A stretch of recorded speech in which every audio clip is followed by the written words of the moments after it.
Global stocks slide as President Trump's latest tariff threats piled further pressure on the markets.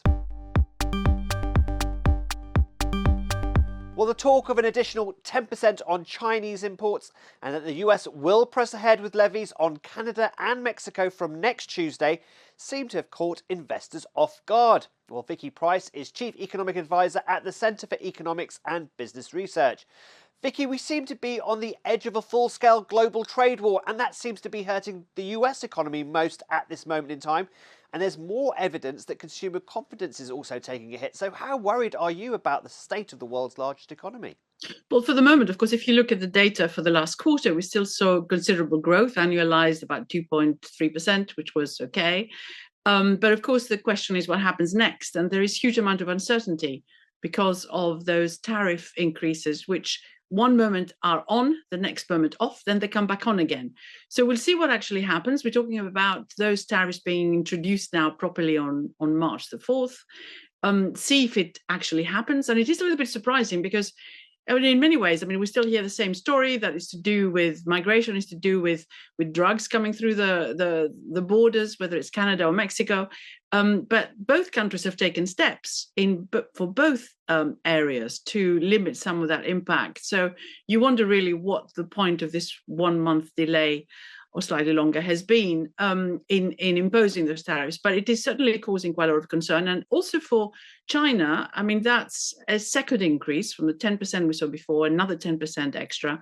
That, of course, means that businesses are going to have higher costs for whatever they import. They will have to pass them on. For the moment, I think what we're seeing is that inflation is not really picking up, but the market is worried.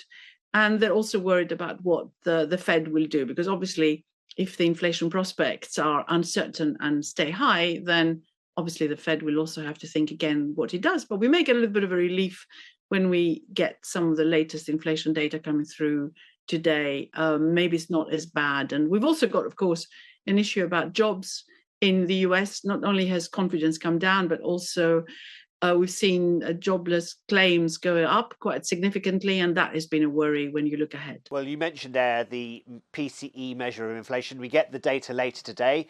It's the US Central Bank's preferred measure of inflation. But could we see maybe more signs that inflation is diverging between the US and Europe?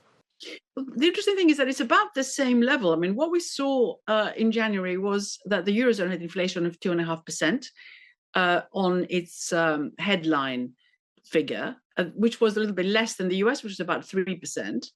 And what we're also seeing now with all the flash estimates coming out is that inflation is slowing down. So we had, in fact, strangely, in France, inflation at under 1% or thereabouts for February. That's, of course, the first estimate. The expectation is that the Eurozone itself will see a drop from 2.5 to 2.3%. For February. Well, the likelihood, therefore, is that we are going to see more cuts coming by the ECB next week. It will be really interesting to see whether the Fed feels confident enough to do something on interest rates now too. But if it doesn't seize the chance and to lower rates now and perhaps push growth a bit in the US, then it will miss the chance, because if we do believe all the stories about tariffs and they do all come true, then inflation will start going up again a little bit in the US, and the chance of lowering rates and helping growth a bit will just disappear. So I think and expect in some ways that both the ECB and the Fed will cut rates next week.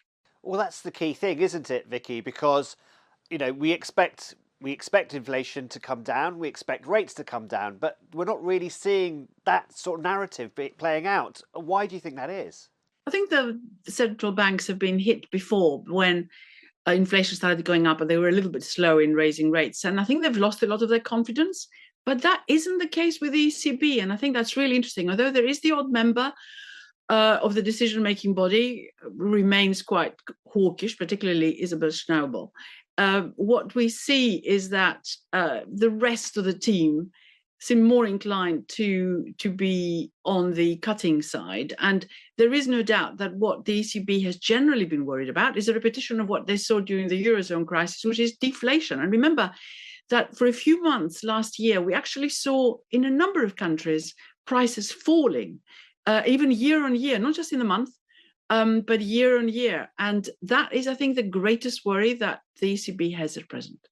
That was Vicky Pryce from the Centre for Economics and Business Research. And don't forget, you can get more videos on Reuters.com.